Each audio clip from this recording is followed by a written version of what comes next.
Interpretação de papéis, as muitas facetas do ego. Esse é o tema de hoje, desse episódio. Mas vamos recapitular sobre a essência do ego, do episódio anterior. Se você não assistiu, vai estar aqui embaixo na descrição o link do vídeo.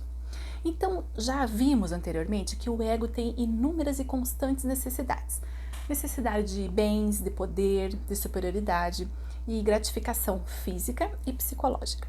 E para conseguir isso, o ego interpreta papéis de forma sutil ou óbvia, exceto para quem está interpretando, porque é inconsciente. Até uma pessoa tímida não está livre do ego.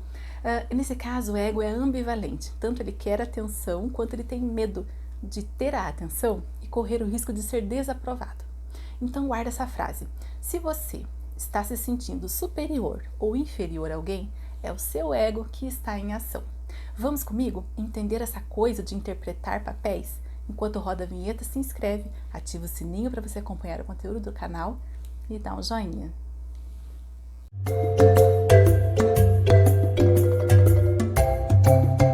Vamos, através da visão do autor, entender um pouquinho sobre essa interpretação de papéis. Vilão. Alguns egos, pessoal, eles cometem crime em busca de fama e reconhecimento. Vítima. Algumas pessoas são vítima durante toda a vida, porque assim elas conseguem a piedade, a solidariedade, a atenção dos outros para a sua história e o seu problema. Amante. Então, no início do relacionamento, você interpreta quem eu desejo que você seja e vice-versa. Mas quando a realidade chega, porque interpretar papéis cansa. Então, quando a realidade chega, aquele vício e aquela paixão acaba. Por quê? Porque ambos não conseguem ver a essência e doar um relacionamento verdadeiro. Profissional e função. Então, nas civilizações antigas, começaram a dar nome para as funções. Artesão, governador, guerreiro, e as pessoas acreditavam ser aquilo, aquela função que elas exerciam. Um exemplo: você não nasce médico, juiz, advogado, mas quando você se torna um médico e fica muito identificado com aquela função, por exemplo, nós não somos mais seres humanos para esse médico, nós somos casos clínicos. Nessa linhagem tem pastor, advogado, juiz, etc.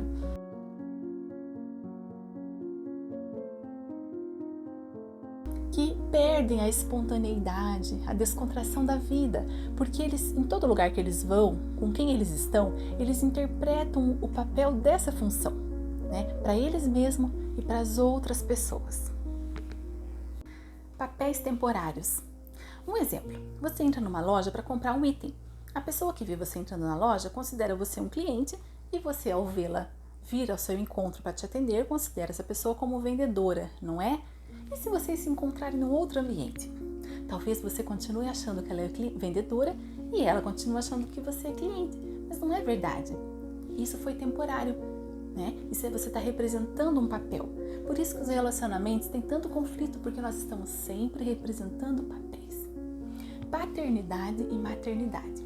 Qual que é a função dos pais? Garantir a segurança da criança, alimentá-las, de vez em quando falar o que é para fazer, o que não é para fazer. Mas essa preocupação, ela tem um tempo limite. Se o teu filho já tem 40 anos e você continua com essa preocupação, então a sua função, na verdade, passa para um papel representado. Muitas vezes você não deixa o seu filho seguir a trajetória da vida dele como ele quer. Ou então, você às vezes quer se realizar através do seu filho, profissionalmente, pessoalmente. Isso é o seu ego em ação, para se fortalecer. E o filho e a filha que precisam o tempo todo da aprovação da mãe e do pai, também é o ego deles em ação. Enfermidade. Nós ficamos doentes, de vez em quando temos alguma enfermidade. Alguns egos que são muito fortes, quando estão doentes, ficam gentis, amáveis e a doença passa rapidinho, logo se cura. Agora tem algumas pessoas que se tornam vítimas. Fica ressentido com a doença e se vitimizando. Então, como o ego ele toma muita energia da pessoa, a cura dessa doença demora mais ainda. E o profissional, que, com ego e sem ego. Vamos falar um pouquinho sobre isso? A maioria das pessoas tem momentos livres da interferência do ego. Então, o profissional que é dessa maneira, sem a interferência do ego, ela responde praticamente a qualquer situação que o momento exija de forma brilhante. Ela se torna um só com a situação, com as pessoas e com o que a tarefa exige. Ela, inclusive, diminui o ego das outras pessoas que se aproximam dela, suavizam isso. Não admira que uma pessoa dessa seja extremamente bem-sucedida. Agora, quando esse profissional tem o ego muito inflado, o que acontece? E esse ego sabota essa pessoa, porque ele pode ser assim tecnicamente esplendorosamente boa, porém ele divide a ação em busca de algo pessoal, não é? Então ele se ressente com os colegas. Se algum colega recebe uma promoção, ele acha que algo está sendo tirado dele. E assim, ele adia, inclusive, a possibilidade dele mesmo ser bem-sucedido naquele lugar. Como diz Shakespeare, eu até anotei uma frase aqui, ó. Nada tem de bom ou de ruim, o pensamento que o torna assim. Então tem aquela pessoa que é infeliz. É um papel que ao invés de temporário é permanente. Então no próximo vídeo eu vou colocar escrito 6 frases que são os argumentos justificando o porquê aquela pessoa é infeliz. Olha que interessante. Vamos ver?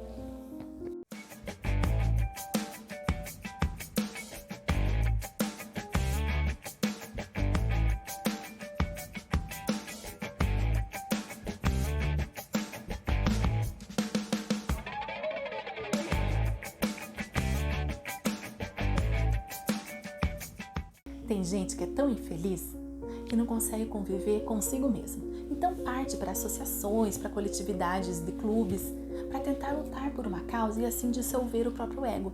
Mas será que dissolve o ego? Ou ele só está transferindo o ego individual para o ego coletivo, que também busca o enfrentamento, que também fala que eles estão errados e nós estamos certos? Tem pessoas que não teriam coragem de cometer certas atrocidades que cometem no coletivo. Tem países que têm atitudes tão insanas que se fosse uma pessoa que tivesse feito aquilo, ela seria considerada desequilibrada e psicopática. É muito doloroso uma pessoa que participa de uma coletividade acordar e ver como aquele lugar é insano. Muitas vezes ela não consegue nem aproveitar mais a parte boa, então ela foge para outra coletividade. E como nós fazemos então para ser feliz? Vamos dar uma olhada. Então, qual é o segredo para sermos felizes? Fazendo as pazes com o momento presente, entendendo que nós formamos um todo com o agora e que é a vida que faz algo por intermédio de nós e não o contrário, é a vida que nos vive. Para fechar esse vídeo, eu vou fazer uma consideração sobre essa coisa de interpretar papéis. Vem comigo! As poucas pessoas que não projetam uma imagem criada pela mente, mas que agem com o âmago do seu ser, sem querer ser mais do que realmente são, elas fazem a verdadeira diferença. Existem pessoas assim na mídia em geral e até no mundo dos negócios. Tudo que elas fazem é importante porque está alinhada com o todo. A sua mera presença natural, despretensiosa, faz a verdadeira diferença na vida de todos que têm contato com elas. No próximo episódio, nós vamos falar sobre a imortalidade e o ego. Te espero. Um beijo. Até mais.